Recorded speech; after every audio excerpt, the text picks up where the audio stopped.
distinguished guests, esteemed faculty, staff, dear students.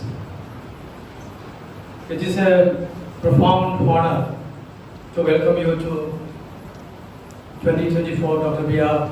Ambedkar Memorial Lecture, an event made possible through the collaborative efforts of the School of Social Sciences, K.R. Narayan's Chair for Human Rights and Social Justice, the Indian Institute of Valley Studies, New Delhi, and Rosa Luxemburg, Stiftung, South Asia. This gathering owes much to the unwavering academic support of Professor Sudadev Thorat, former chairman of the UGC and distinguished chair professor of the K.R. Narayan Chair at Mahatma Gandhi University. His presence graced this occasion and we are privileged to welcome him.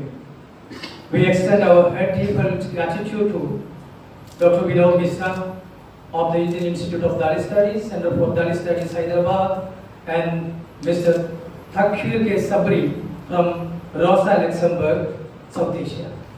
Your presence enriches this moment, and we are grateful for your continued engagement.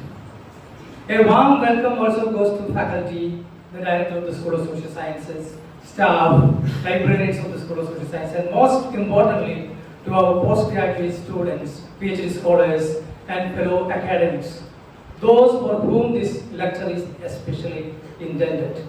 It gives me pleasure to see both familiar and new faces gathered here to participate in this significant discourse. Non-Dalit leaders are here, they are about to come. Idan and Ambujas on the way. They told me that they are going to join with us. I welcome them all in this August occasion.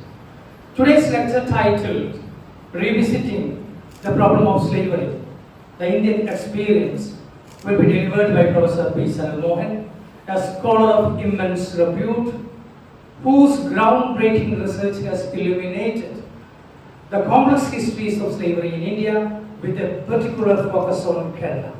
Professor Sanal Mohan's profound scholarship has redefined how we understand these narratives, making him a beacon of intellectual inquiry.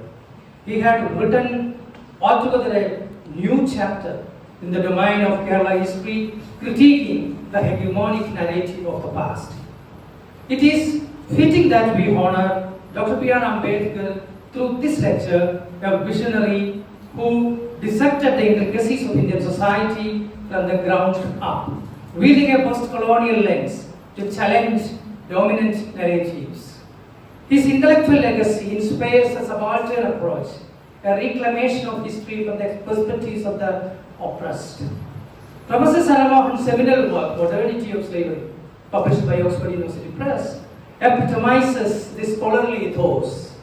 His writings, rooted in meticulous research, bring to life the forgotten tales of those who lived in the shadow of history. Through his work, the poignant words of Poigai Apachan find resonance. Can't see a word on my ancestry, while I see scrolls of histories of others. കാണുന്നില്ലൊരു അക്ഷരവും എൻ്റെ വംശത്തെ പറ്റി, പക്ഷേ കാണുന്നുണ്ട് അനേകം വംശത്തിൻ ചരിത്രം. In unearthing these silenced narratives, Professor Mohan restores dignity and visibility to castes and communities long neglected by historical discourse. His scholarship challenges us to rethink our past and confront the structures and processes that have shaped our present. We are truly fortunate to have him with us today, and on behalf of the organizing institutions and the university community, I extend a warm and heartfelt welcome to Professor Mohan. With great pride, I now invite Professor Thorat to chair the session and guide us into what promises to be a thought-provoking engagement and take over the proceedings further. Thank you so much.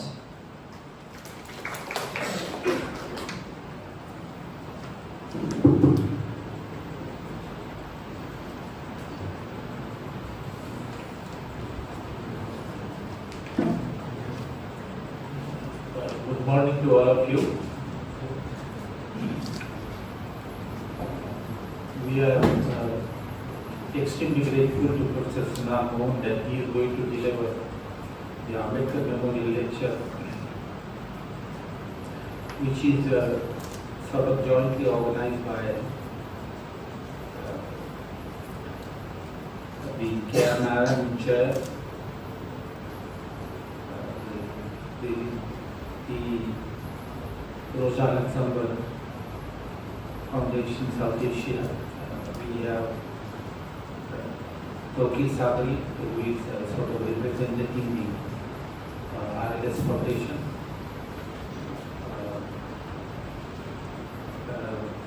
I also express my thanks to Professor Rajesh Kovat, who is in charge of the K.R. Narayan Chair, and we have taken the initiative to organize this lecture. Besides, there is a full day workshop or conference tomorrow on the issues of marginalized sections, which he has taken an initiative. We are particularly grateful to Sanal Mohan for agreeing to give the Ambedkar Memorial Lecture on a very interesting topic, as has been pointed out by Rajesh Komat. He will be speaking on the issue of revisiting the slavery, particularly in South India and the part of Kerala during the 19th century. In my view, this is a very pioneering work. He did a research work on the slavery in South India, and the books are published by Oxford. Publication of the book by Oxford, it still speaks of the quality of the material in the book. He has opened up the topic of the untouchable slavery, caste and slavery, and I think now there is a need that this issue is examined further. I would like to, before I invite Dr. Sanal Mohan, I would like to invite Dr. Toki Sabri to say a few words.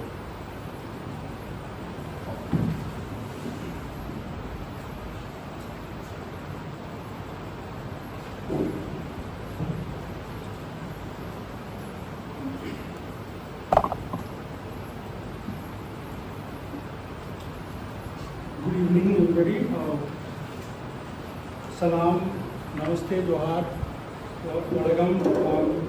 My name is Toki, and I'm very pleased with the Center for K.R. Narayan and this university to host this Ambedkar Memorial Lecture.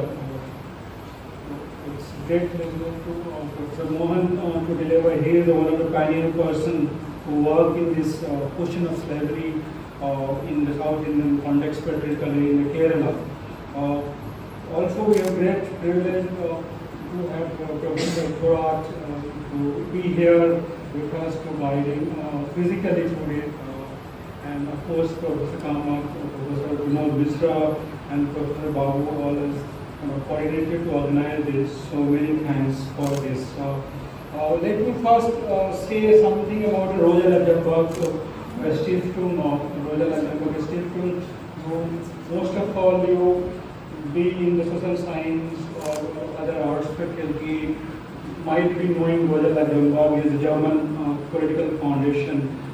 We are from German Left Party, working in India for last 15 years.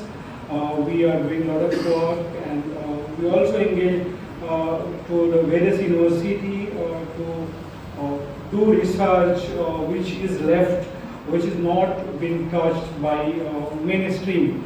So research of Professor Mohan is very, very regard for us, and today is one of the very important day which is announced by United Nations. Today is the International Day for Abolition of Slavery. It was started by United Nations many years ago. So this is a very important day to listen to Professor Mohan regarding modern slavery. And my understanding, being work with the Royal Academy Foundation, slavery has changed their tunes and color and their shape. The modern day slavery are grappling everywhere. You can see the Zomato platform economy. There are also the kind of slavery. There is no certainty of your future. There are kind of, you have given everything but you are not getting. So there is a lot of responsibility also coming to our new scholar to look after this topic, how this modern economy is making a lot of people modern slave, and we have nothing to say in those contexts. And even though a lot of labor law also changing, you might have been seen 2-3 years ago, Government of India also changed labor law dramatically without any discussion, and after formulating the labor law, they later try to understand from the labor union. So this is a challenging time ahead, and I will not going to take much more time. We are doing a lot of work through Royal Academy Foundation in South Asia. You can visit our website, you can go and follow our social media page, and you will have information. So we are very pleased to listen to Professor Mohan to this slavery, and I also urge him to put some light on how this modern slavery is being legitimized by the so-called government across the world, and how we as a different or I can say the left thinker can look those issues very seriously. So again, welcome to all of you, and we also organize some fellowship to students from India, South Asia. So you can see time to time. We also organize Ambedkar Summer School. Professor is one of the key person who mentoring us. So you can also join our Ambedkar Summer School every summer. So I'm going to stop here, and thanks a lot. I'm looking forward to Professor Mohan for his enlightenment. For us, it will be path-breaking to how to follow the theoretical and empirical for understanding slavery. Thanks a lot. Will I invite Dr. Sanal Mohan to deliver the Ambedkar Memorial Lecture on the topic of Indian experience. It is revisiting the problem of slavery Indian experience.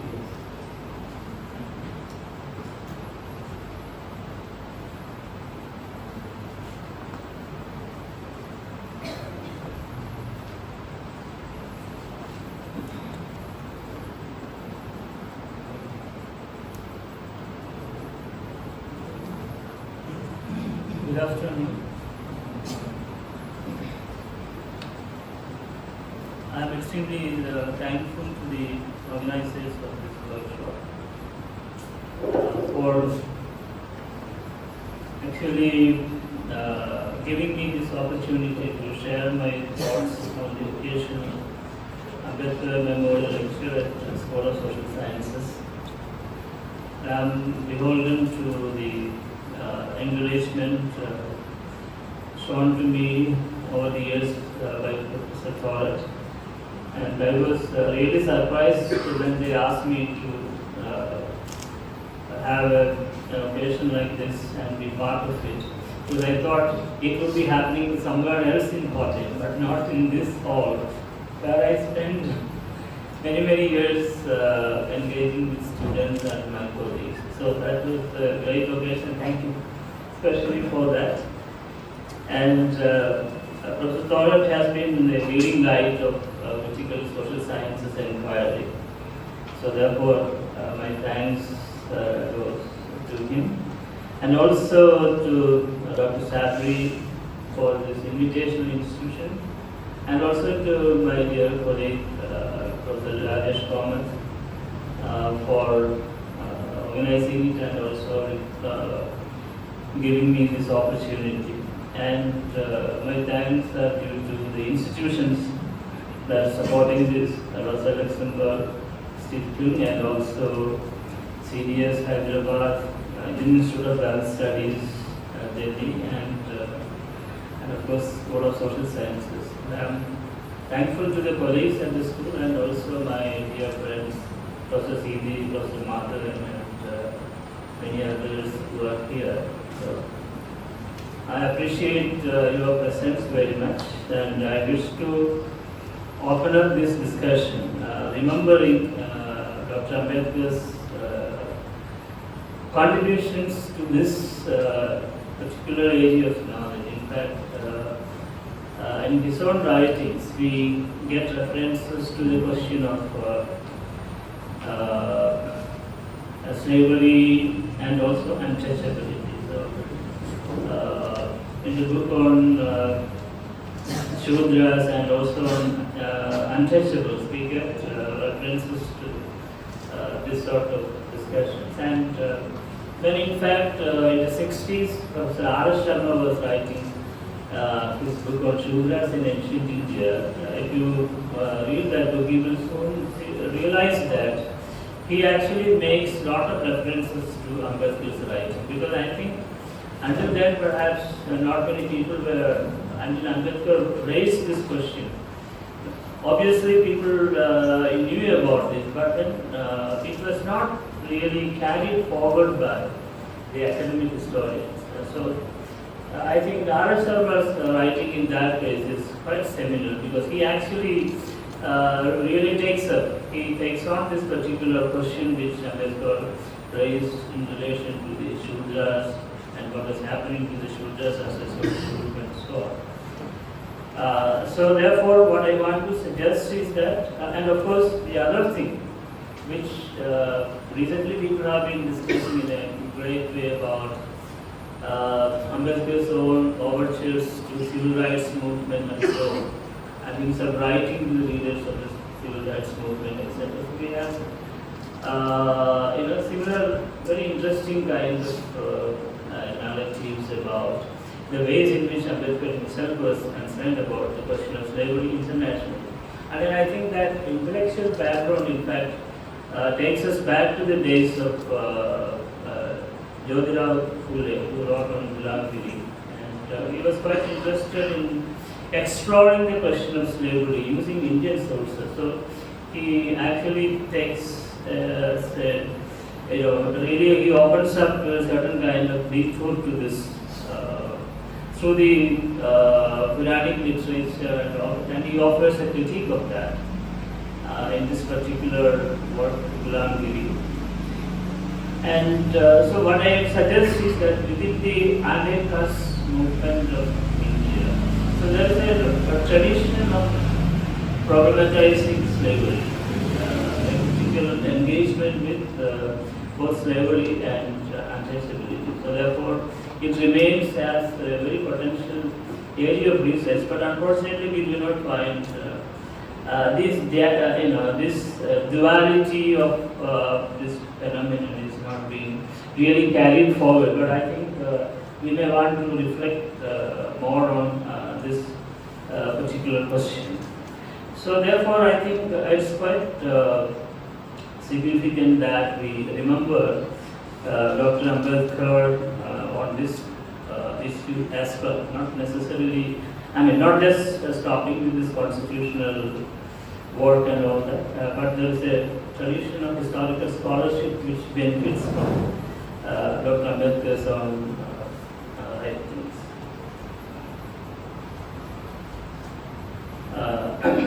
Now I just look at the main issues that I want to really probe.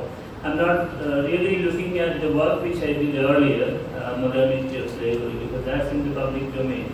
But I just want to give what are the ways in which we can, I will have occasions to talk about that at the later stage. So now what I wish to do is to actually think about how the problem of slavery can be revisited today, and what are the issues. So I begin by defining, slavery and slave. Who is the slave? So I give this particular very interesting definition given by Sanal. This book on slavery in ancient India, he talks about any human being who is under the absolute control of a master and is considered by the latter as his property. This is a very simple kind of definition which holds water across cultures and civilizations. Wherever slavery existed, in fact, slavery existed because of this ownership of a human person, his soul and body. So, the next one I have taken from the American context, reading Frederick Douglass. I just quote from a longish sentence which he wrote in one of his books on slavery and civil war, selections from his writings, New York Tower publications. So he says, granting of that power by which one man exercises and enforces a right to property in the body and soul of another. So there are certain typos, I request your indulgence. So basically, both of these talk about the ways in which the body and soul of a person is controlled by another person. Now, since we are in Kerala, what happens to the situation in this part of India will be of quite interest, because we have a lot of documents in Malayalam surviving.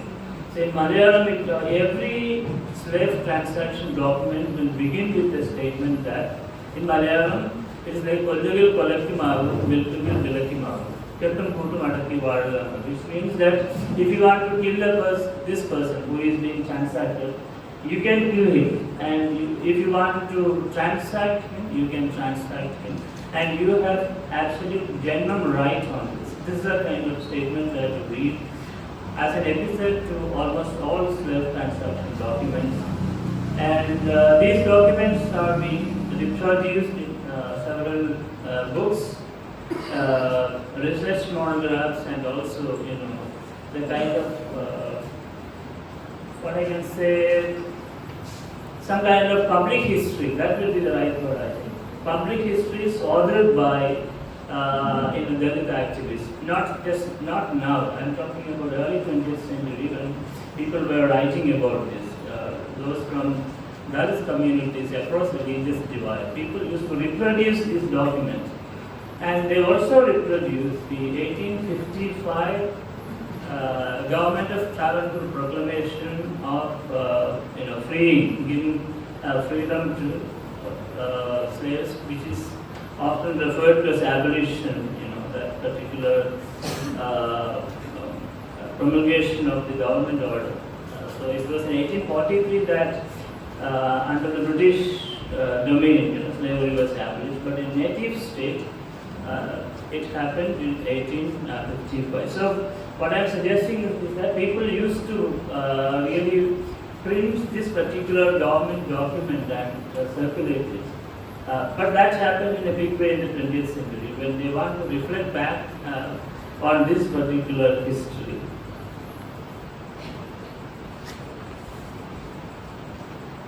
Okay, so I don't know which slide you are seeing. I should be going back. Okay. So I'm just looking at a couple of issues. One is related to the second one. This is the one? Okay, not the down one. Thank you. So I have used certain terms here. One is slavery in South Asia, because if you really look at the kind of histories and sociologies written today, you have this term slavery in South Asia, which is a very broader category where you have even writings on slavery in Sri Lanka. So there are a lot of scholars who work in this area. And then now, in fact, Professor Audit as well as Dr. Sabri both referred to the modern day slavery. And that's a very interesting area to be looked at, because in fact, I recall one of the occasions where in one of the workshops we had in Delhi organized by Professor Audit and his colleagues. So that one was exclusively on temporary slavery, the ways in which we can think about it, which in fact is quite interesting in the sense that officially the government of India, I don't think, accept this kind of a category. So whereas from the critical point of view from critical knowledge production as well as from critical political intervention. It's very important to have such a category. So we will subsequently we will have a look at that. And then the third issue is Indian Ocean slavery. This is an area where there are a lot of research taking place today. And my impression is that we have mostly scholars from the North American universities and UK engaged in this kind of research. And interestingly enough, we have some of our colleagues, because I am also part of a network where people are engaged in this research. So they offer courses in Indian Ocean slavery. But I am sure that none of the Indian universities would be offering such a program. So in fact, I had a discussion with a very important scholar, historian, and when we had this discussion, so he asked me if there is a possibility of offering a program like this. I said, definitely I can make a syllabus and give to you. But then he asked me, will there be that much material to teach a postgraduate course, something like that. So this is just for us to think about. So the Indian Ocean slavery is in fact a real, challenging area where you have lots of scholars are engaged in. And some universities are also coordinating this. For example, Medical University has a program, they organize this. And there are people collaborating from Mauritius, Madagascar, and various other African countries, including South Africa. And then we have the Southeast Asian, scholars working on Indonesia and other countries. So there is a very huge area of academic concern that is developing now as Indian Ocean slavery. So when we revisit the question of slavery, it's not just focused on as we have been doing this particular issue of agrarian slavery, to which most of us were writing. But now this is really a vast area. In fact, I've been in touch with some scholars from US universities, particularly people like Ananya Chakravarti and others. They want to develop a program on this particular thing, collaborating with universities institutions in Kerala. So then we look at multiple histories of enslavement. So all of this will ask the question, this is the point I want to open up. Was there slavery in South Asia? And was there slavery in India, Kerala? So I will draw your attention to the book I referred to, Deborah Chanana. So Chanana's book begins by refuting the ancient Greek travelers' observation that one of the things about India was that there was no slavery. But he said Chanana would argue that was a very wrong understanding of Indian society. And he takes our attention back to the Sanskrit and Pali literature to show that how deep-seated was slavery, slave transshipment, all that in the ancient period. And this had continued even subsequently. And therefore, today when we talk about, revisit this question, so I don't have time to go into all the details of that. So I may want to draw your attention to the writings of, for example, Richard Eaton and Untitled Chapter. So they have edited a wonderful book titled Slavery in South Asia, published by Indiana University Press in 2006, I guess. So where these questions have been taken up properly. Now the interesting aspect is that historians have not been really engaging with this. This is a challenge. Why was this huge lacuna in our understanding of history? This is one thing which we need to talk about, and that's why I posed it as a question: was there slavery in South Asia? So obviously, my point of view is that there was definitely slavery. But why didn't Indian historians or sociologists were very slow to really understand this particular historical phenomenon? This is a question that I wish to open up. So following this, South Asia, as I said, is a larger category, and then we may zero in on India and Kerala. So without going into all these details, let's assume that, or I argue that there was slavery. So remember the first definition of slavery I gave. That absolute control over people, their person, their soul, and so on. And then you have systems that are in a way overlapping that could be referred to as slavery and serfdom. So let us go back to this defining of slavery. So if I put it in a very simple manner, it would mean property in person.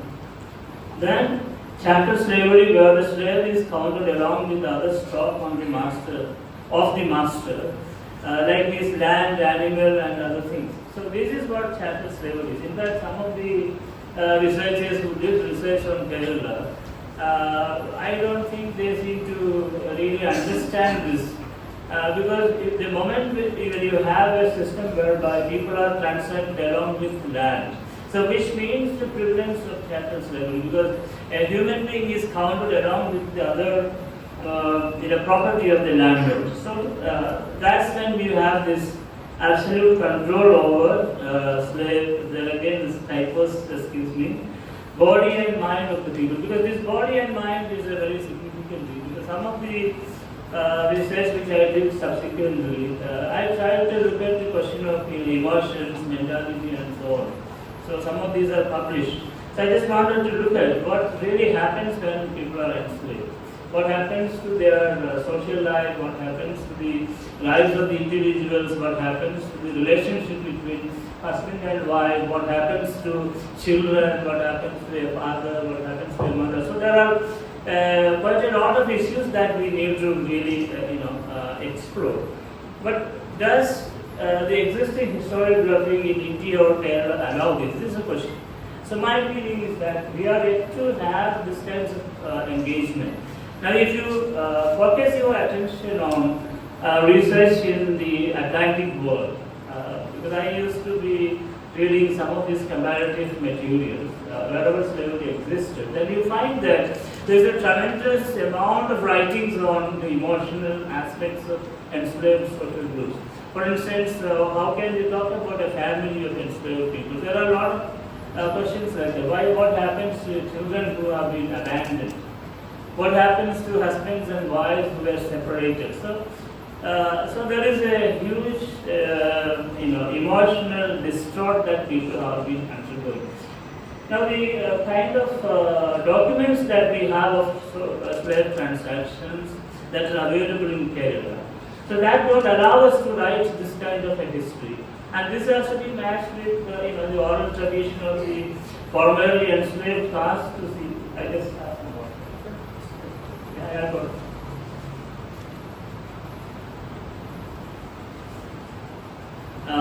To see how we can actually talk about this. To my mind, that's a great challenge, and we are yet to have stuff like Saidiya Hartman. So this is an American African scholar. Thank you.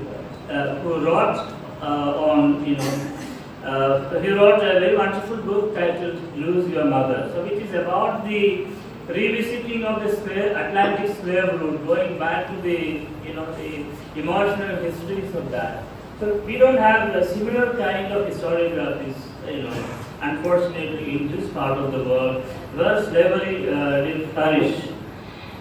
Now, quickly, when I define this, a few things emerged there. One of which is to talk about using some of these Atlantic world model to understand slavery, so which talks about natural alienation, in the sense that people are alienated from the place where they were born, and also from the kinsfolk to whom they were born, and so on, so through transactions. Then the extent of coercion, so the deeper coercions that people have experienced, which actually refers to a condition of social death, invoking the very evocative phrase of scholar Orlando Patterson. So, and then there is the other critique of such writings, which would say that, well, do we see freedom emerging as a natural progression in a situation where you have people who are enslaved? So that is from point A, which is slavery, to the end point where you have freedom and liberation. So do you want to really narrate a history of that kind? So some historians and social theorists have been critiquing this kind of a position. So we may want to take up that at the time of our discussion. So they would say that, well, this is a teleological argument. So now, my problem with this is that, we need to really look at what would have been the inner craving of an enslaved person. We do not know, even as we are reading these historical source materials. We are not in a position to make an argument whether they really craved for freedom. This is the question that has been asked. So I assume that reading the sources, one would say that people really crave for freedom, and which has a very long history. Now, is it teleological? If that question is asked, I don't have an answer to that. So really we live with these kinds of uncertainties in our understanding of certain kinds of history, certain kinds of experiences. And I quote here a very interesting sentence from Michel Trouillet. He was a Caribbean historian based at Columbia University who wrote this interesting book, Silencing the Past. In that book, he actually refers to the slavery. He says that slavery is like a ghost. The question here is to write a history of this ghostly nightmare that people have experienced. How can we do that? This is the kind of question. So I guess this particular problem remains as very severe in our context also. Now let me see, I just return to the problem that I began with, which is about caste and slavery. Now, this I said is a very complex thing. So, all these histories that we have would tell us that, well, caste is truly a South Asian kind of phenomenon, something that is developed in the Indian subcontinent and so on. Then it has its own origins in the Aryan understanding of the social structure and so on. Whether it was, as Varna, subsequently as caste and so on. But if we go back to the arguments of Devraj, Sanal and many scholars who dealt with the classical text, they show that, they tell us that, well, along with the early formation of this Varna system, you have, a kind of enslaved people. And in fact, in Ambedkar's book on Untouchables, he actually refers to the existence of slavery in the ancient period. So therefore we have a very interesting commingling of it, the coming together of caste and slavery. So this is one problem. Then what about the historical forms of systemic slavery? This is a question that we need to take.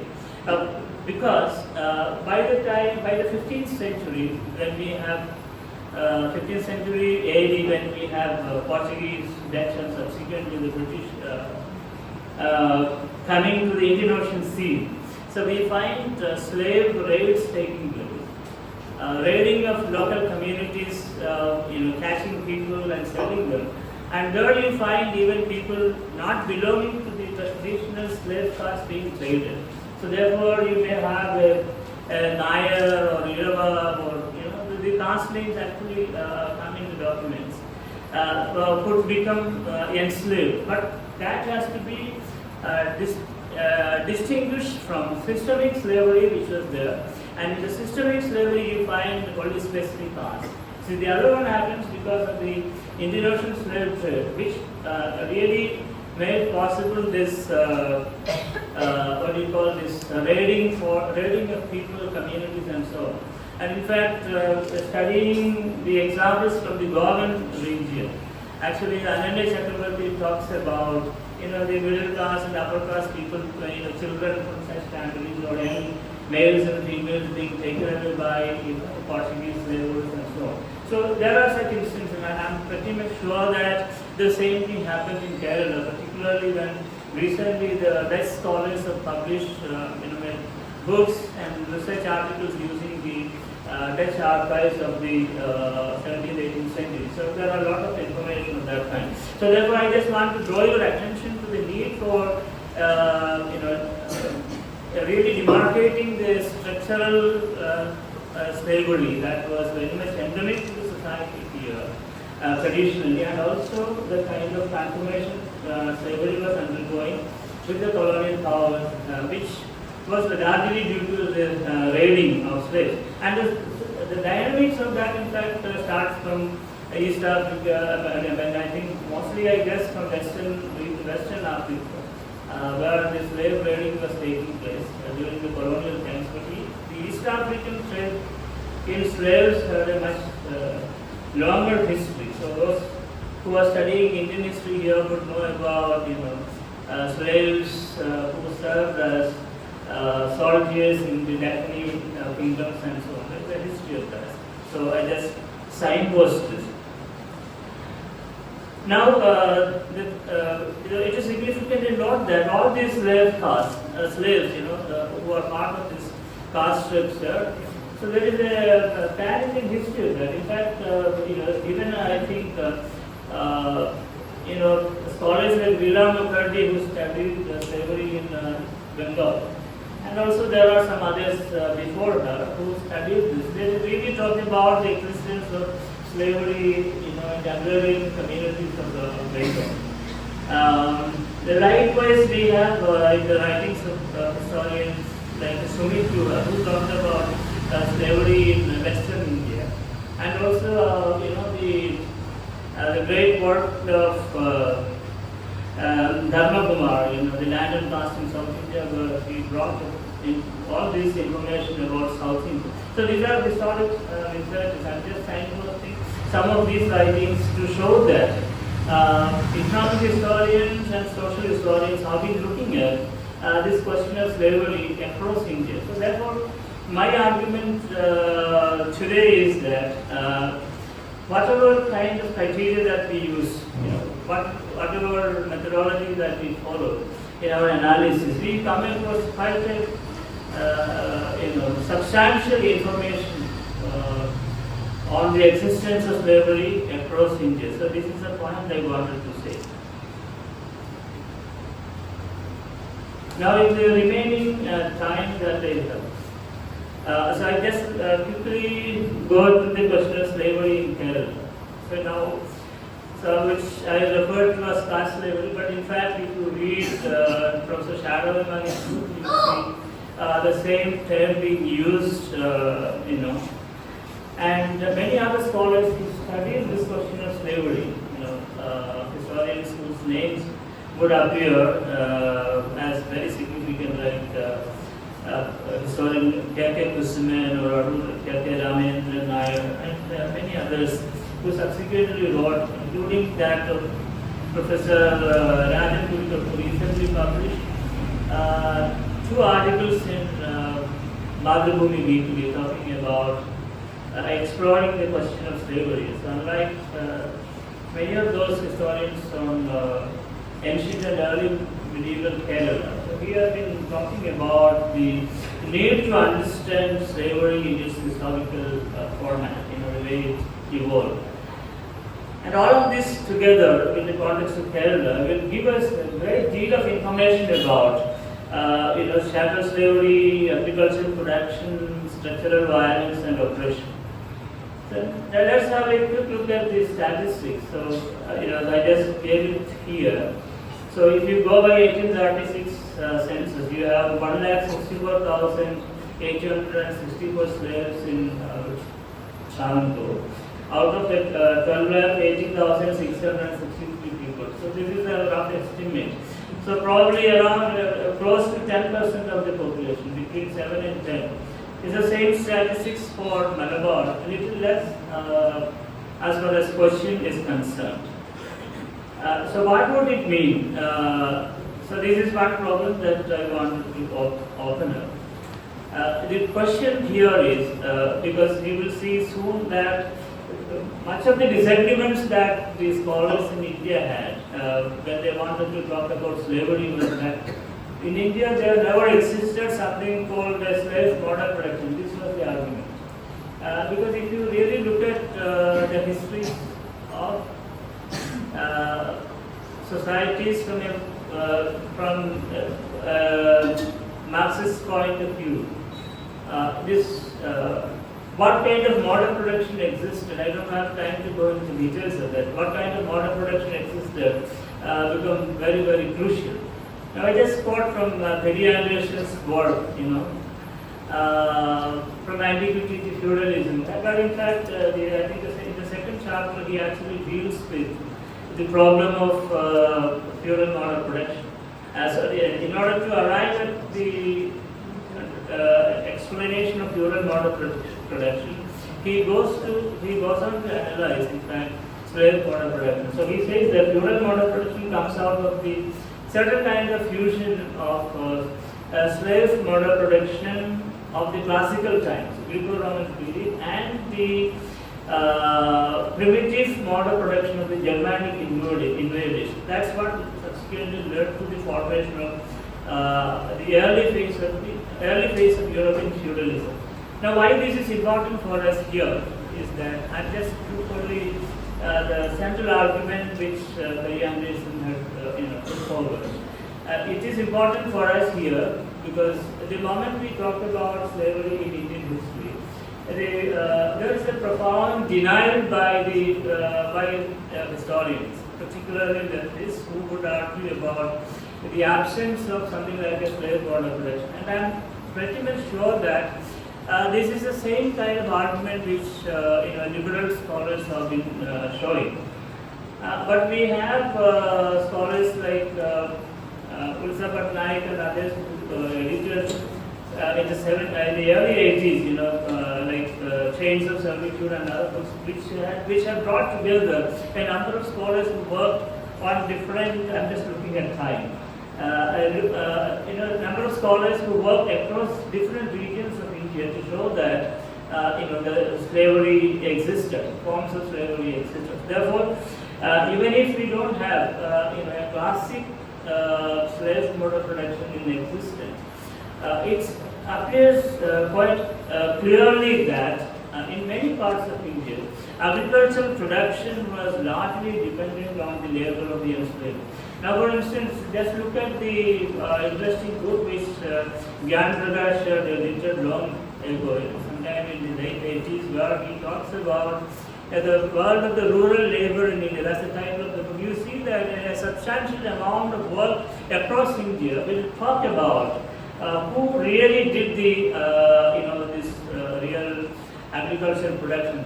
And I'm not referring specifically to the commodity productions of various kinds where you have a different set of expertise is required. For instance, even in Kerala, you know that the carpenters and other kinds of rural folks who would be doing very substantial work, they were given wages much above that of the wages given to the untouchable, enslaved caste people who worked in the paddy fields or in the dryland farms. So there is a distinction between commodity production and agricultural laboring. So now, Gyan Prakash brought together these research articles across India, and it shows that definitely this thing exists. And then the same book gives us a great deal of information about people going out of the country, Fiji, Mauritius, and so on. And I think mostly from the north, but we do have people who have gone from southern region of India, including Kerala. So this has happened. In fact, I have a funny story also there. So once when I was in Massey University in New Zealand, one of my friends, anthropologist friend, asked me, "Hey, Sanal, do you know what is Cheruma?" So I said, "Of course I know." As I told them what are the implications of Cheruma. So there was a professor from one of the University of Auckland. So this person wanted to know what was the implication of Cheruma, because somewhere in down the lane in his family, there was somebody who was a Cheruma actually who went to Fiji, and this gentleman reached New Zealand. Now he is a professor of anthropology. You see the ways in which mobility happens at a various kind of conditions. I do not know whether the first guy who went from here as a slave can be talked about it as mobility. We may want to collectively think about it, but I know that many of our colleagues have been talking about this as a certain kind of mobility. Yes.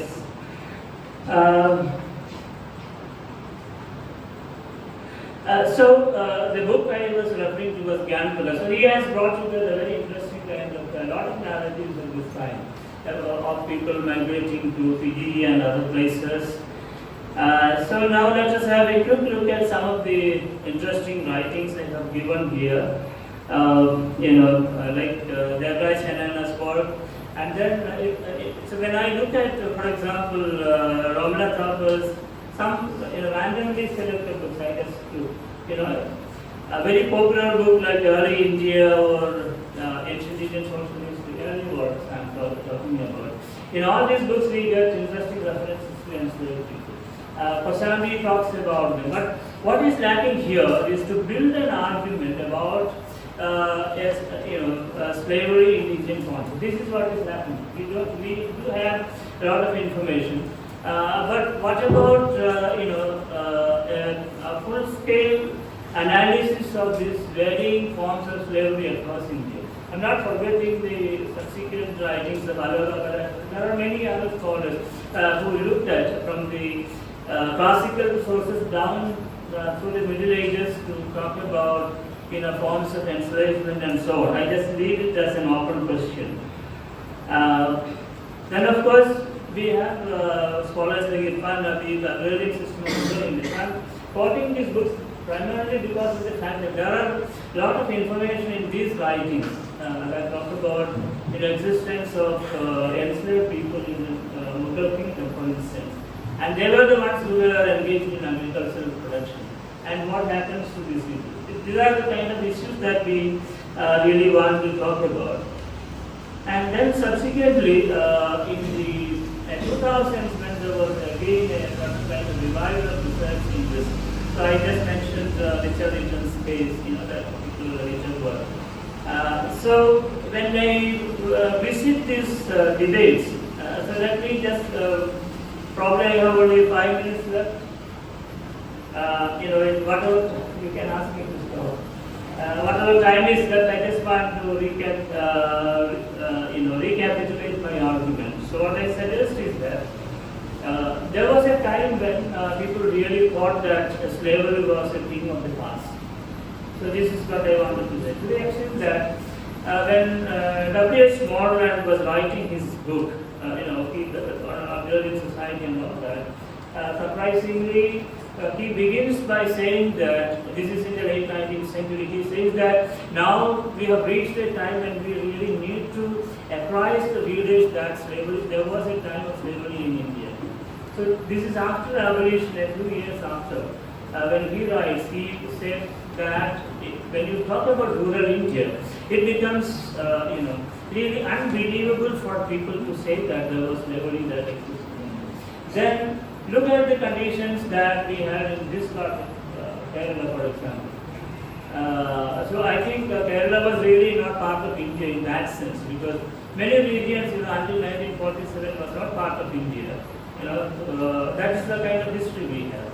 Although people may disagree with that, but that was the reality. Now, we have come across people who can recall the fact that way back in the 1920s, their grandparents were transplanted by landlords.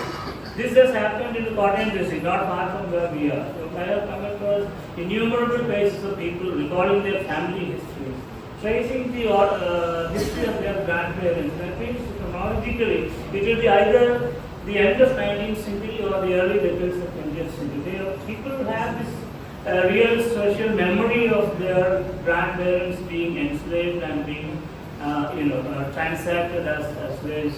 So these are the things. So therefore, what I suggest is that so when there is a revival of this sort of historical research, people thought that it's important that even from the radical scholarship, people began to think about this. And I have a very important book in my under my purview in this. This is by Professor Gyan Prakash, who wrote Bonded History. It's something about the Tamirs of Bihar. So that is the kind of question which I want to take up. So you look at when you want to look at really the Indian debates, experiences in India. So there are quite a number of issues that are there to be addressed. One of which is in the late 70s and early 1980s, there was a very seminal debate in Indian social sciences, which was known as model production debate in Indian agriculture. So I leave out all the complex arguments, but two things to stand out. One is to talk about the rural class structure of India. So what was the nature of class structure, and then to talk about how was the the surplus production managed. Then was it moving towards capitalism or not? Then there are a lot of categories like the semi-rural, semi-capital and all that. Now, what is the end result of this kind of debate? So you have various regional forms of unfreedoms being talked about. Like for instance, in the Mirasdari area of Tamil Nadu, you come across this Kaniyasi form of labor.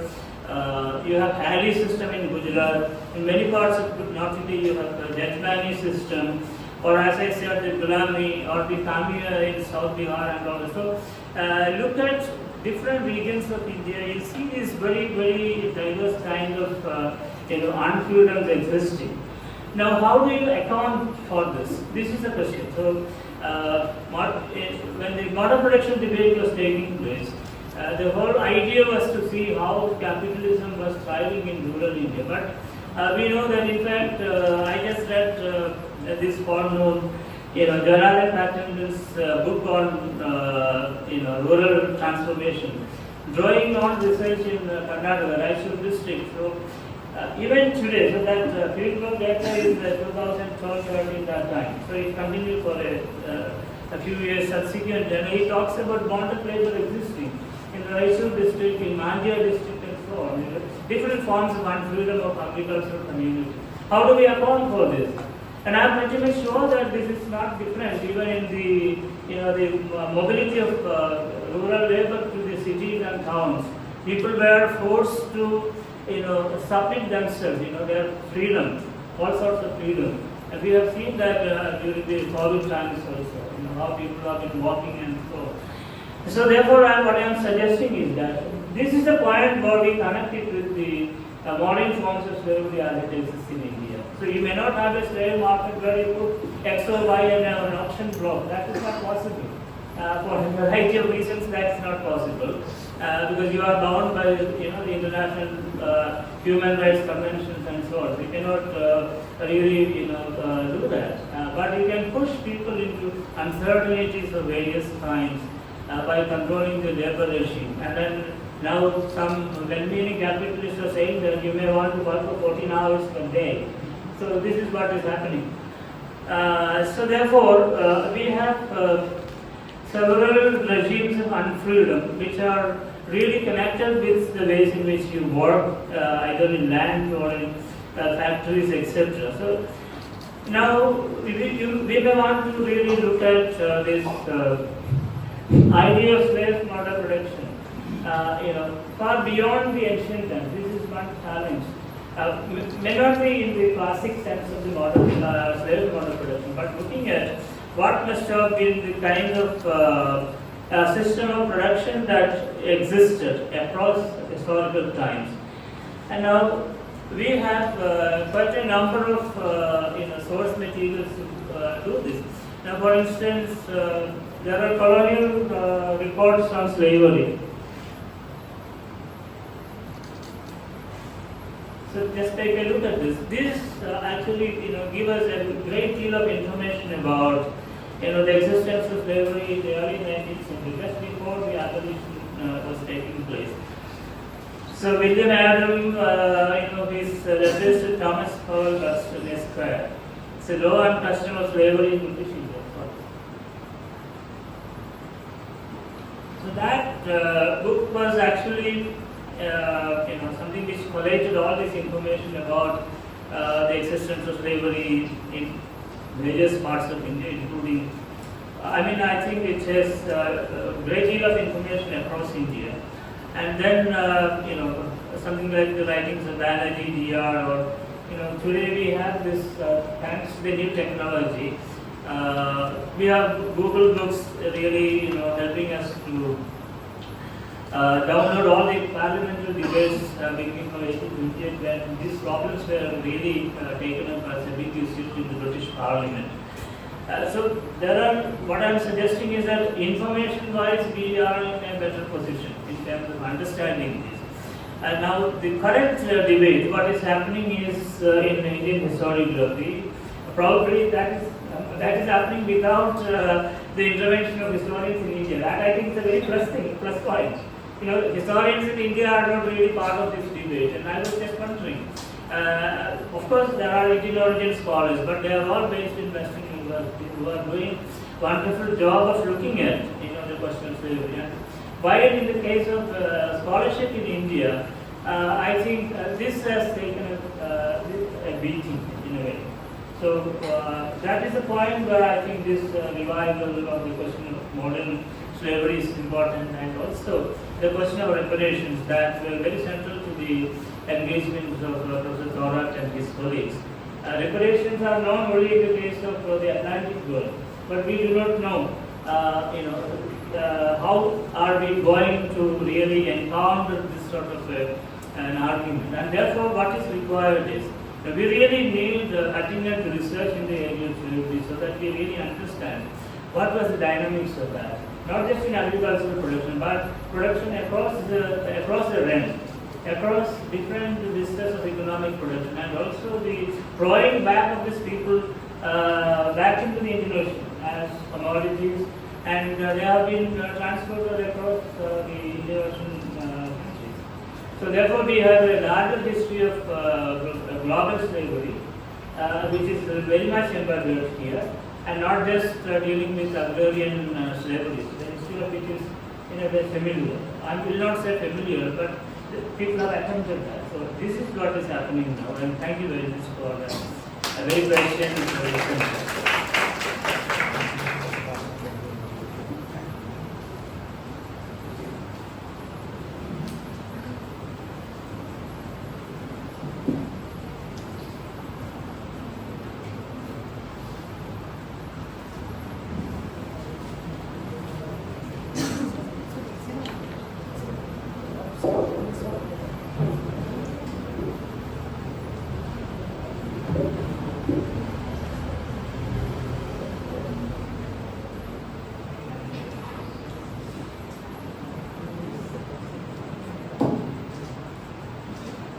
Friend, you have listened to a very interesting lecture which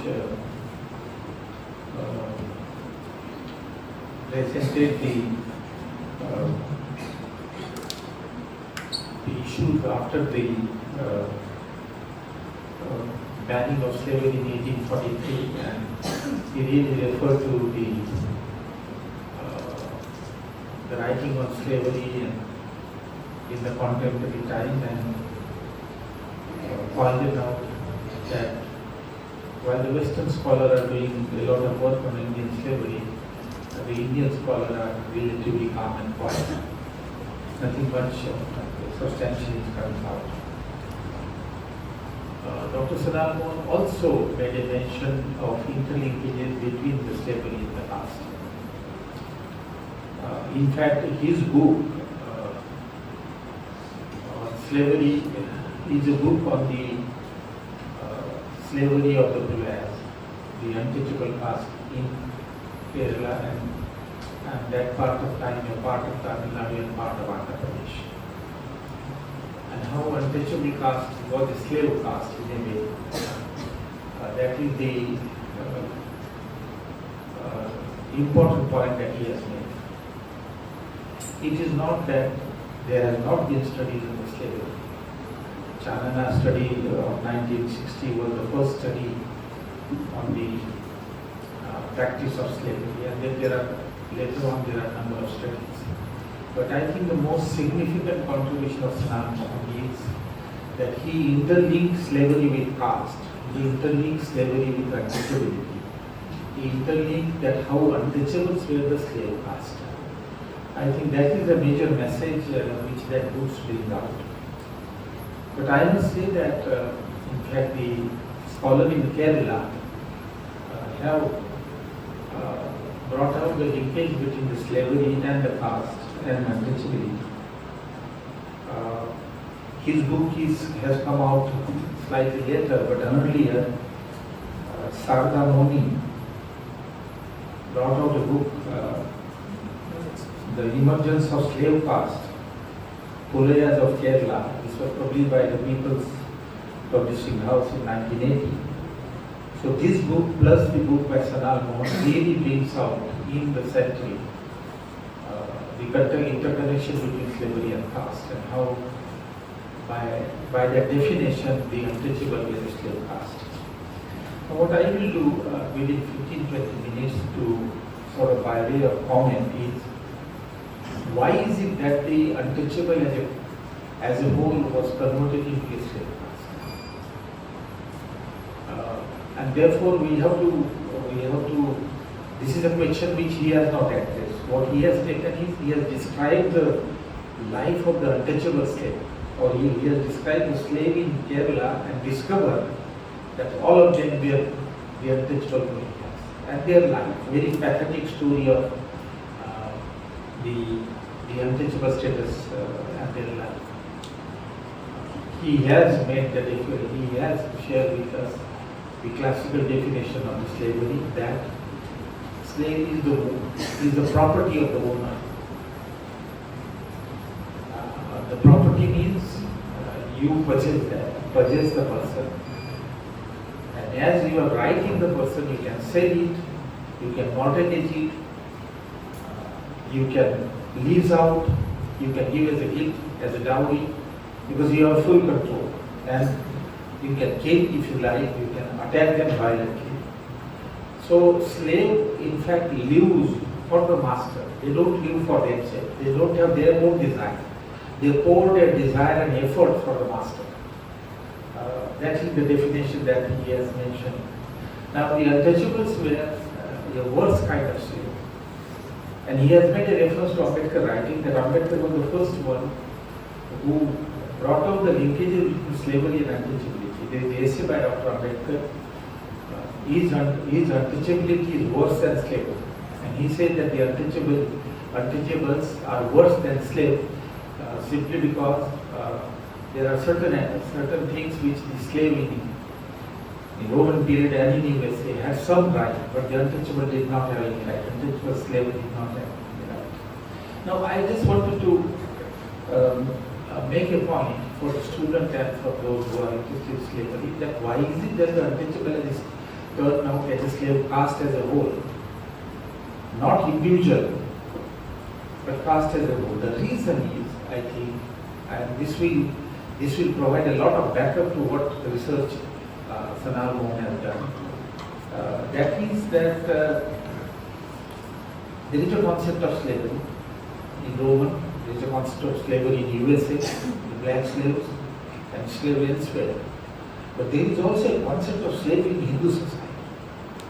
And that concept is different than the similar, but at the same time different from the slavery in other countries. Now how it is different? Now let me read out from the Shastras, Hindu Shastras.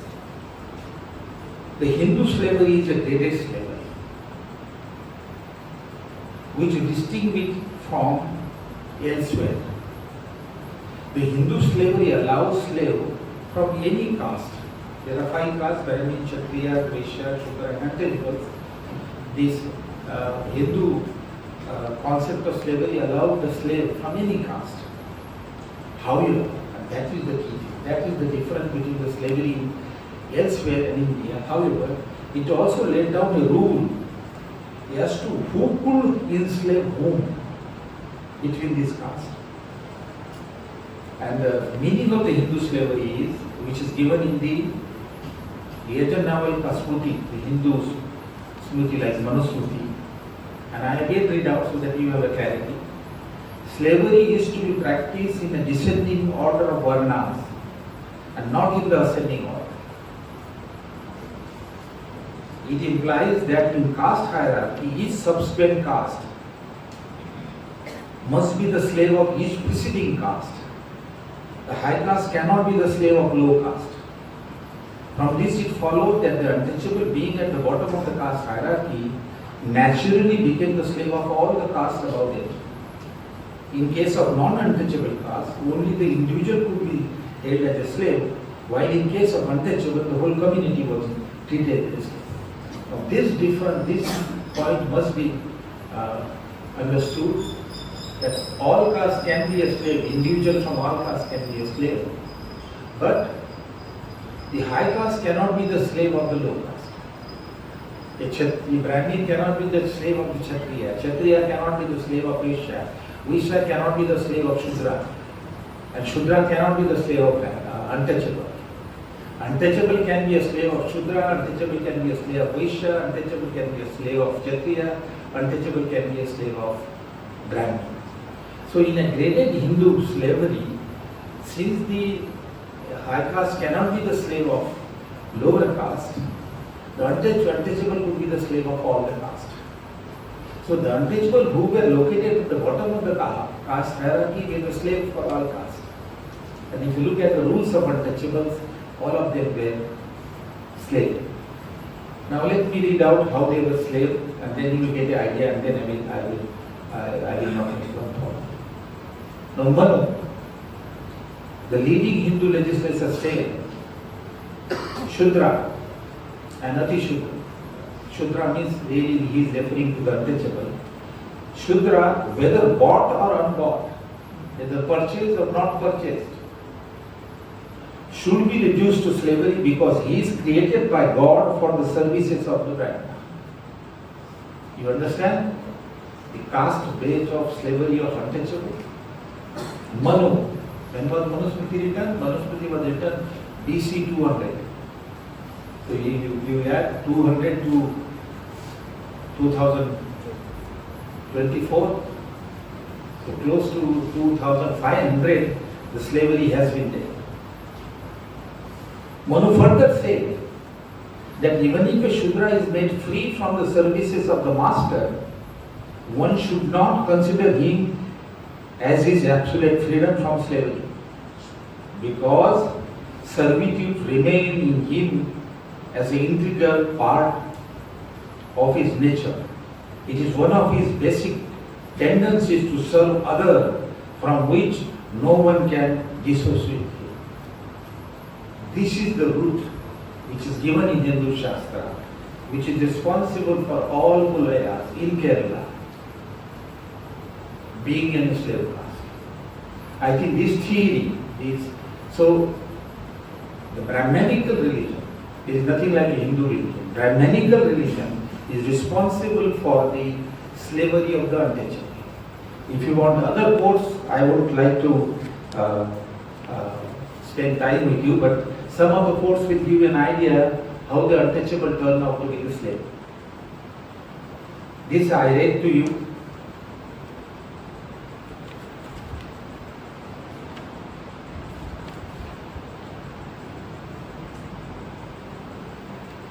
The additional provision in the Shastras.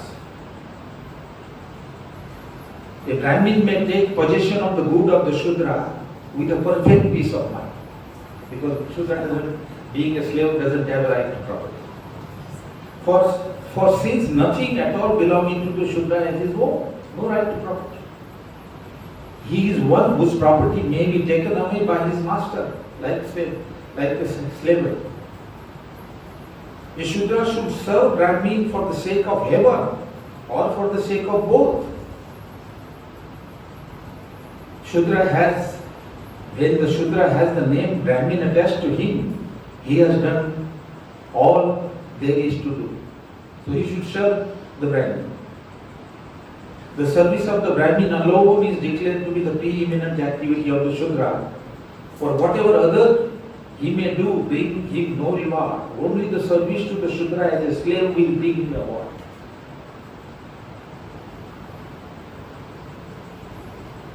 Manusmriti observed further, if Shudra desire to earn a living, he may serve Kshatriya, or he may seek to earn a living by serving a wealthy Vaishya. Only job is to serve the caste above them. The most sacred duty of the Shudra is to serve the Brahmana always, reciting the word Brahmana with utmost devotion. Such Shudra will get the salvation. Serving the Brahmana will bring the salvation to the Shudra. Otherwise he will die worse death and will go to the worst hell. And what are his remuneration? That is the remuneration to which Sanal Mohan has referred to. The remnants of their food must be given to him. The remnants of the high class must be given to the Shudras, as well as their old clothes, the refuse of their grain and their old household furniture. Now these are the, so you can see the root as to why Puliyas in Kerala, as an untouchable caste, he was a slave. This has been provided by the Brahmanical theory of slavery. Such an immoral, illogical, unethical theory of slavery, which tells Shudra that serving the Brahmana is in their interest. Their well-being will be higher provided they serve the Brahmana. Now, the slavery is a concept which is basically a Marxist concept which has come, others have also written. But unfortunately, the Indian Marxists did not examine the caste base and religious base of the slavery. They wrote about slavery, Chandna wrote about slavery, but he didn't discuss the Hindu concept of slavery. It is Ambedkar who in his 2 essays has brought out the slavery. Now, I think what I want to aim by saying that the contribution of Sanal Mohan and the Sarda Muni emergence of slavery, slave caste, is that they brought out the linkages between the slavery and the caste. And there is not much literature of this other than this. My son Amit Thorat is doing a project on the reparation, and the reparation and compensation is given to the slave and other. And he has scanned through all the literature. There are very few references which examine these linkages between caste and slavery. There are foreigners who have brought out defined how Hindu slavery is. My suggestion to you would be that the student to the faculty that these linkages between the slavery and caste, which has began by Sanal Mohan and Sarda Muni, should be taken further. And I will only end by saying that while Sanal Mohan and Sarda Muni has brought out these linkages between caste and slavery in South India, but this was an all India phenomenon. The slavery was banned in 1843, and some of the states in 1855. But the slavery was banned in 1843 based on the report by the Law Commission of 1840. That provides the justification that slavery exists and it should be banned. And I want to read you what this report says about caste and slavery, and then I will end. 1840 Law Commission says that in particular condition of slavery, which prevails on east and the west coast on the southern peninsula of India, which the work of Sanal Mohan, and it would seem, this is very important, it would seem more or less elsewhere, whole caste have been regarded as an impure outcast, subject from remote antiquity to the cultivation of the soil. You know, Sanal Mohan's book has referred to slave, soil slave, agro slaves, all untouchable would work on the rice field. They are not allowed to work in the house because they are impure and untouchable.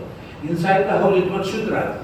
It was Vaishya slave possibly. But in agriculture, all your cultivation was done by the Shudras. So this report said that in particular condition of the slavery which prevails on east and the western coast on the southern peninsula of India, and it will seem more or less elsewhere, that is all at all India, while caste have been regarded as an impure outcast subject from remote antiquity to the cultivation of the soil, the distinction between these outcasts and the poor classes, in fact, in the part of India where it prevails, quite a mark as that can arise from color. Law Commission. So they are saying that this is a uniform practice all over India. I think, friends, I wanted to give the theoretical background, the justification or explanation as to why all the untouchable kulas were a slave caste, and they were different from the slave from the Shudra and other. I think you should undertake more studies on this. He has given a lead. Thank you very much. Now we open up this for the question and discussion.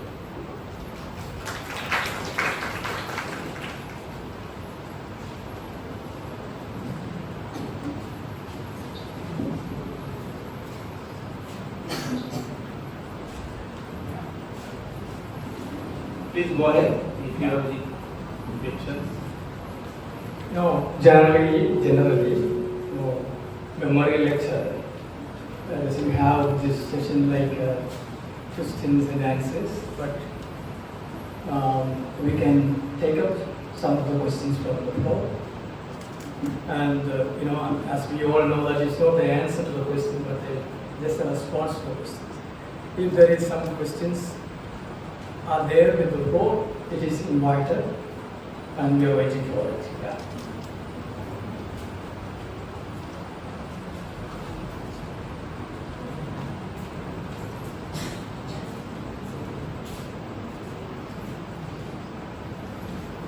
Yes, please.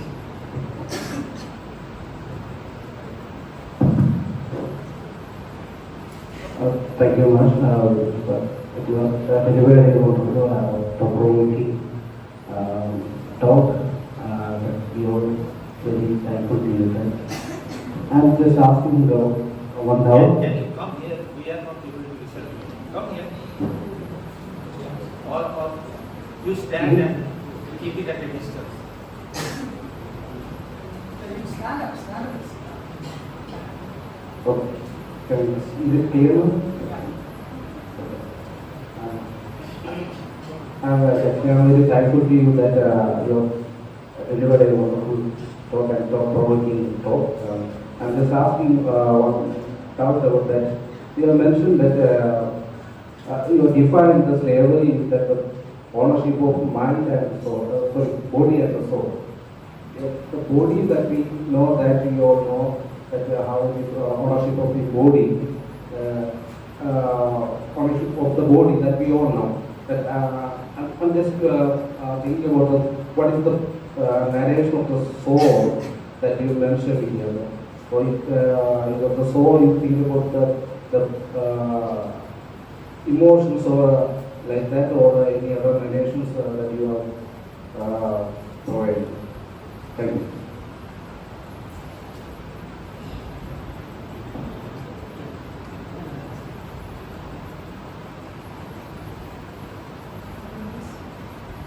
I don't know, you're asking me about how do I define soul? No. The soul and body which I referred to is, we know that these are unified as we talk about living human beings, but there is a certain amount of control over body which you understand, because the mobility is highly restricted under conditions of slavery. And then what do you think about yourself? And also the ways in which, what sort of emotions they have, the ways in which they have their emotions or think about those emotions, etc. And there is a limit beyond which they were not allowed to go. But it does not mean that they cannot think on several other things. They might definitely think about. But when it comes to agential action, there will be a limitation. So therefore, even if we say that under conditions of enslavement, the sword remains theirs, but for the master classes, they often thought of these people as without sword. We have, I think, the Indian literature as well. We get a lot of such instances. And also in the global history of slavery, people do talk about, two sort of understand. One is speaking instrument. The other one is instrumental mutant. That's something which has been muted. So instrument which cannot talk. So even if you thought, then that thought is of a limited purpose. But then there are external agencies that intervene, and then people acquire certain kind of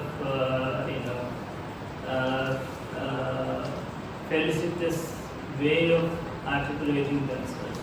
But that happens in the histories of slavery across a period of time. But to begin with, there is this whole idea of control over body and the soul. So they're all the thinking processes. And this is what we mean by our consciousness and so on. That's what we mean by soul. That's what I meant. And there was a control over this sort of things. And therefore, we do not know until and unless we get information about this, the thinking processes, what the people really thought about it. There could be some alternative sources, etc. Possibilities for exploring that. So until and unless we have that, it becomes very difficult to talk about. So therefore, we find that there is a real control over the body and soul of these individuals as the chattel, as the property of the member. But then there can be, imaginations that can flourish. For instance, this is my last point for on the time. If you think about a slave having a wife or a slave having a child, which means that he or she had an emotional life, they had sex, they had children, they had family in a very notional kind of thing. So does it mean that there is a effervescence of this which have fired their imagination? That will take us to some speculation on this soul. That's it. Thank you. Yes. I think we will. Is there any questions? Yeah. Yes. Actually, I just want to know that the Karnataka is the slave caste, and I also want to, could you please comment on the trauma which we carry on the generation and how it can be documented? Say the latter part of what you said? Yeah, that I got. What is the second part of The trauma which we carry in generations Yeah. and how it can be documented. Yeah, see, if you look at the Malayalam sources, and you find Karnataka, particularly as part of the northern part of Kerala, Malabar region, they are being thought of as an enslaved group. But what happens is that it's a numerically small group and engaged in some multiple forms of economic activities, isn't it? So we need to really look at, apart from this narrative of them as enslaved people, we really need to look at the kind of transaction documents to see how far this was prevailing. But even in Logan or Malabar by instant events and such books, they are referred to as enslaved people. And I guess some reference you get in Duarte Barbosa's Malabar.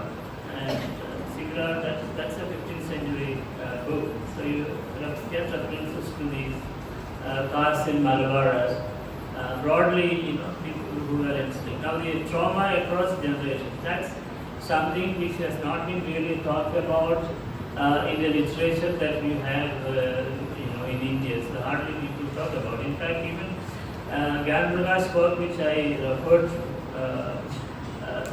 he talks about the myths and folklore and other kinds of things, where people really recall, the past. So you have this sort of idea of suffering and so on. But then, how do we come across this trauma, or how can we talk about it?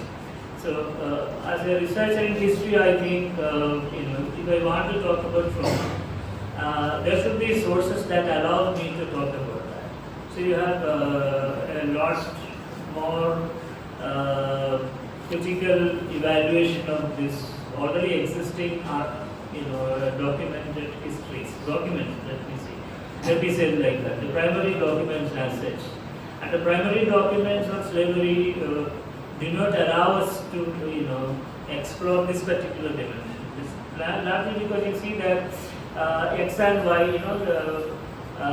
ഇന്ന വിലയിൽ വെച്ച മക്കളിൽ 2-3 പേരെ ഇന്നയാൾക്ക് വിറ്റു എന്നുള്ളത് പറയാം. അപ്പോൾ ഇതിനകത്ത് നോക്കേണ്ട കാര്യം, see what you need to really look at. This is how in Malayalam this document is. It's basically X or Y Korea woman who gave birth to 2 boys, 2 girls, etc. These girls and boys are being sold separated from them. Now there are 2 things you need to really look at.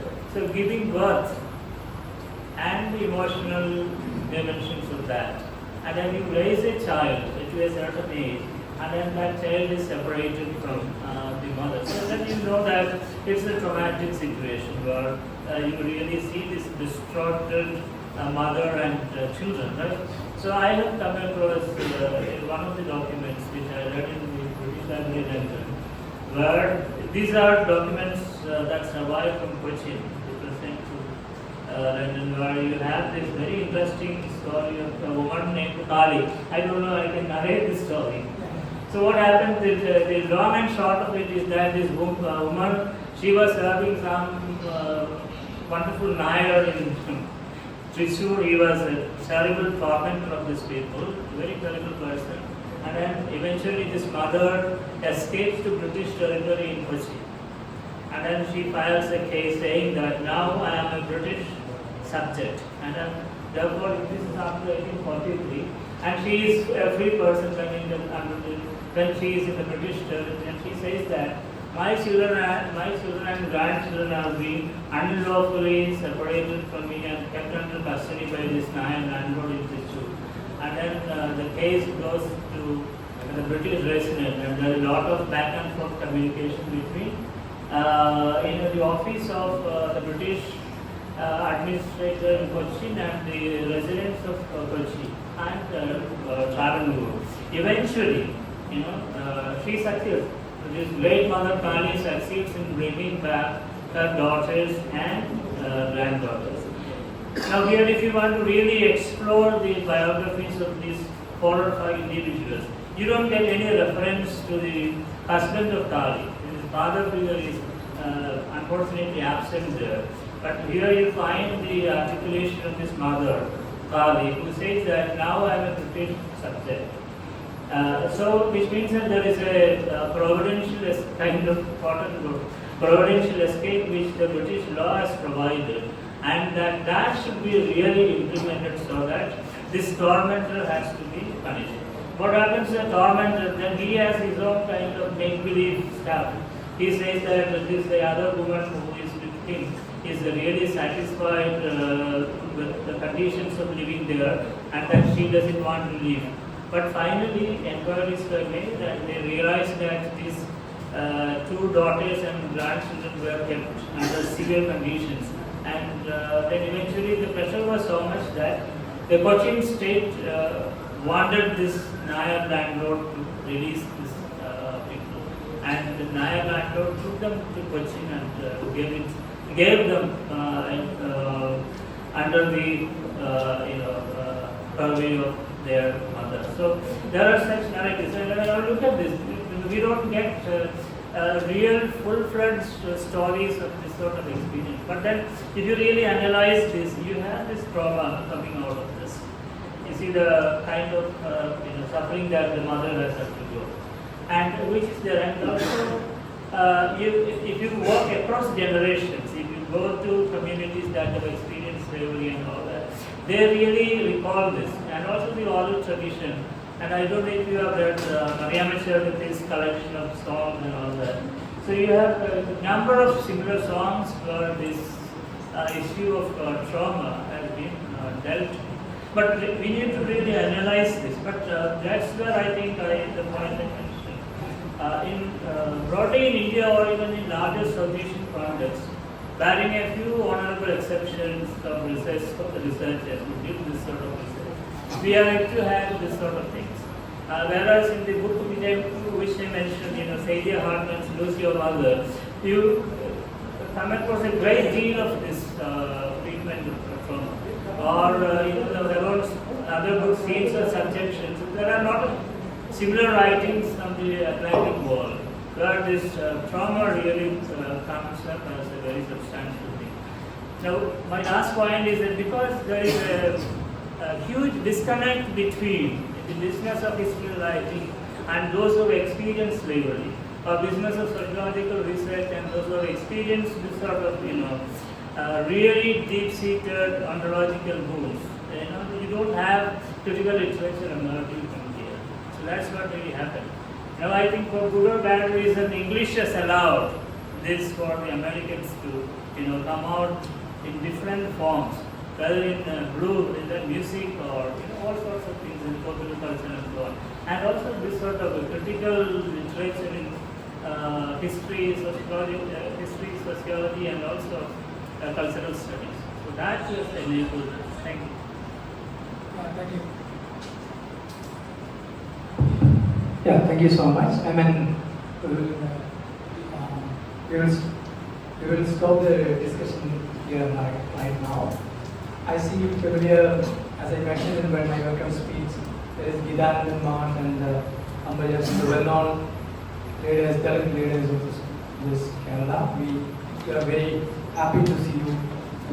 And before going to the formal vote of thanks, I would like to announce that tomorrow we have a session that starts from 10 o'clock in the morning. We discuss about marginalized social groups, issues related to policy for redistribution. So I request all students be on time tomorrow at 10 o'clock. There will be a lunch. After this session, there is a high tea that is arranged in front of the School of Social Sciences. Please have the tea, and then we will see you tomorrow morning. With this, I request Dr. Shilpa Sadish, Assistant Professor of the School of Social Sciences, to formally extend word of thanks to this function. Thank you. Good evening, everyone. I am here to extend my heartfelt gratitude on behalf of me as well as the school to everyone who made today's lecture a very insightful and engaging session. First and foremost, I thank Professor Sanal sir for such an engaging discussion and insightful session. And as a student of social science, I have never walked out of any of his lectures without learning anything new. And also this discussion, very engaging discussion on the different regimes of unfreedoms, particularly caste slavery in Kerala. So thank you so much, sir, from the bottom of my heart, as well as the School of Social Sciences, CST, as well as Rosa Luxemburg System. And thank you so much, Professor Sukhdev, for reiterating the importance of Brahminical religion and how that sort of grounds caste slavery, not just in Kerala but across India, and for chairing today's section. Thank you so much, sir. And thank you, Mr. Tokire Sabri, who's the South Asia representative, for giving us the opportunity to host this lecture, not just today and tomorrow as well. We are repaying the to you for choosing us, and Professor Mohan for anchoring this program, and also Dr. Vinod Misra from Indian Institute of Dalit Studies for again collaborating with School of Social Science and organizing this memorial lecture.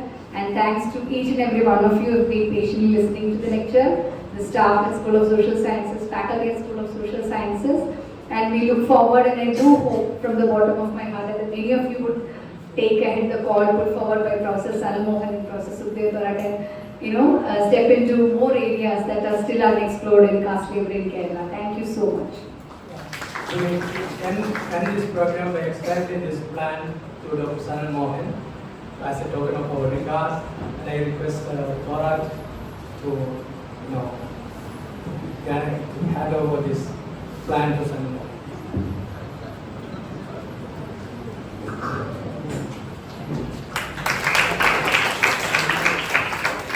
I appreciate you. You have not been doing the other nonsense of lighting the lamp in Kerala. It's great that we have never done that in this School of Social Science, and I hope that will continue like that. This is great symbol of